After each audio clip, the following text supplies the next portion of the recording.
Hello friends, सबसे पहले मैं आपको एक ही बात बोलूंगा कि वीडियो लेक्चर पूरा देखिए। अरे कसम से, अगर कुछ हटकर, अगर कुछ नया नहीं मिला तो फिर कभी चैनल पर आना ही मत। जिंदगी में आगे बढ़ने के लिए, जिंदगी में कुछ बड़ा करने के लिए, सफल होने के लिए मुझे निर्णय लेकर आगे बढ़ना ही होगा। बिना निर्णय लिए मैं आगे नहीं बढ़ सकता, और जो कुछ भी मैं निर्णय लूंगा या तो वो सही होगा या तो वो गलत होगा, या तो वो राइट होगा या तो वो रॉन्ग होगा। और सही निर्णय मुझे सफलता की ऊंचाइयों पर बिठा देगा, और गलत निर्णय मुझे असफलता के दलदल में ढकेल देगा। फॉर एग्जाम्पल, महेंद्र सिंह धोनी ने टिकट कलेक्टर का काम छोड़कर क्रिकेट की दुनिया में इतना बड़ा नाम किया है, तो उसके पीछे का राज है उनकी निर्णय लेने की क्षमता, डिसीजन मेकिंग स्किल। अगर महेंद्र सिंह धोनी टिकट कलेक्टर का काम छोड़कर क्रिकेट की दुनिया में नहीं आते तो आज भारत को 2011 का वर्ल्ड कप नहीं मिलता, 2007 का वर्ल्ड कप नहीं मिलता। तो एक चीज दिमाग में फिट कर लो, ये धोनी सिर्फ और सिर्फ अपने निर्णय लेने की क्षमता के दम पर एक सफल कप्तान बने, एक बड़े खिलाड़ी बने। ये जब भी वो क्रिकेट के मैदान में आते थे, कप्तानी करते थे, तो उनके ज्यादातर निर्णय सही होते थे। तो उनके ज्यादातर निर्णय, डिसीजन सही कैसे होते थे, इसके पीछे का राज क्या है? उनके निर्णय लेने की क्षमता के पीछे का राज क्या है?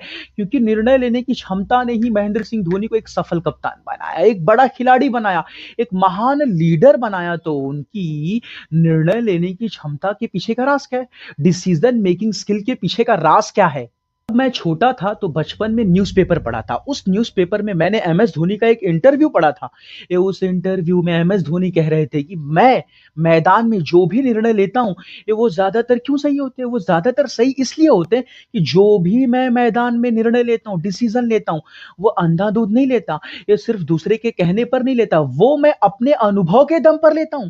आप देखो, बड़े बड़े ऐसे डिसीजन लिया एम एस धोनी ने 2007 के वर्ल्ड कप में, लास्ट ओवर जोगिंदर शर्मा को दिया।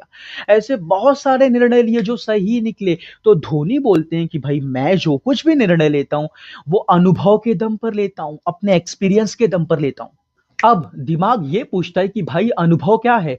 अरे अनुभव क्या है?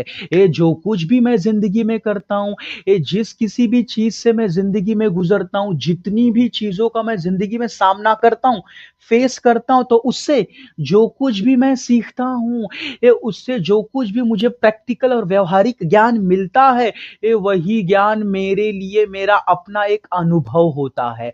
और यही अनुभव मुझे भविष्य में, फ्यूचर में सही निर्णय लेने के लिए, राइट डिसीजन लेने के लिए हेल्प करता है, मदद करता है। लेकिन अनुभव सिर्फ आंख बंद करके जिंदगी जीने से नहीं मिलता। अनुभव रोबोट की तरह सिर्फ काम करने से नहीं मिलता। ये अनुभव मिलता है दूसरे के व्यवहार को पढ़ने से, समझने से। ये अनुभव मिलता है खुद के व्यवहार को पढ़ने से, समझने से, उसे गौर से देखने से। कोई बंदा किसी फील्ड में 10 साल से काम कर रहा है तो जरूरी नहीं है कि उसके पास अनुभव का खजाना होगा ही। ये अनुभव सिर्फ आंख बंद करके काम करने से नहीं मिलता। अनुभव मिलता है अपने व्यवहार को, अपने काम को गौर से देखने से, इसे गौर से समझने से, ऑब्जर्व करने से। और इस बार मैंने जो गलती की, मैंने जो कमी की, तो अगली बार जब मैं काम शुरू करूंगा, जब मैं निर्णय लूंगा, तो जो मैंने गलती पिछली बार की, जो गलती मैंने पिछली बार की, जो कमी मैंने पिछली बार की, ये बार मैं नहीं करूंगा। ये बार मैं अपने काम को और अच्छा करते जाऊंगा और सफल बनाते जाऊंगा। किसके दम पर? अनुभव के दम पर। क्योंकि मैंने इस बार अपने काम को देखा, समझा, ऑब्जर्व किया, उससे कुछ सीखा कि मुझे अगली बार क्या करना चाहिए और क्या नहीं करना चाहिए, और किसी काम को और अच्छे से कैसे करना चाहिए। ये मैंने अभी इसी वक्त इस काम को देखकर, समझकर, ऑब्जर्व करके सीखा।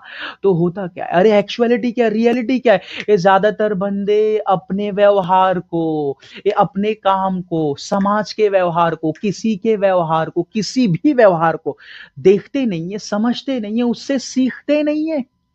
इसीलिए जब भी वो भविष्य में आगे जा करके निर्णय लेते हैं तो उनका निर्णय गलत होता है और डिसीजन रॉन्ग होता है। बोलो क्यों? क्योंकि उनके पास अनुभव नहीं है। उन्होंने अपने व्यवहार को, समाज के व्यवहार को, किसी दूसरे के व्यवहार को देखा नहीं, ऑब्जर्व नहीं किया, समझा नहीं, और उससे कुछ सीखा नहीं, ज्ञान हासिल नहीं किया, प्रैक्टिकल नॉलेज रिसीव नहीं किया, व्यवहारिक ज्ञान रिसीव नहीं किया। तो ये व्यवहारिक ज्ञान कैसे मिलेगा? नहीं मिलेगा। ये प्रैक्टिकल नॉलेज कैसे मिलेगा? नहीं मिलेगा। क्योंकि मैं अपने व्यवहार को, समाज के व्यवहार को, किसी भी व्यवहार को ऑब्जर्व नहीं कर रहा हूँ, समझ नहीं रहा हूँ, तो अनुभव मिलेगा नहीं। और जब अनुभव नहीं मिलेगा तो फ्यूचर में मेरा कोई भी निर्णय सही नहीं होगा, मैं बार-बार गलती करता ही जाऊँगा। इसलिए अनुभव सिर्फ लंबे समय तक ज़िंदगी जीने का नाम नहीं है। अनुभव सिर्फ लंबे समय तक काम करने का नाम नहीं है। अनुभव मतलब अपने व्यवहार को देखना, समझना, उसे ऑब्ज़र्व करना। अनुभव मतलब समाज के व्यवहार को देखना, समझना, गौर से देखना, समझना, उसे ऑब्ज़र्व करना। अनुभव मतलब किसी भी व्यवहार को, किसी भी बिहेवियर को ऑब्ज़र्व करना, देखना, समझना और उससे सीखना। फिर फ्यूचर में आगे बढ़ते हुए धीरे-धीरे आगे बढ़ते जाना और फ्यूचर में सही निर्णय लेना, राइट डिसीज़न लेना, इसे कहते हैं अनुभव।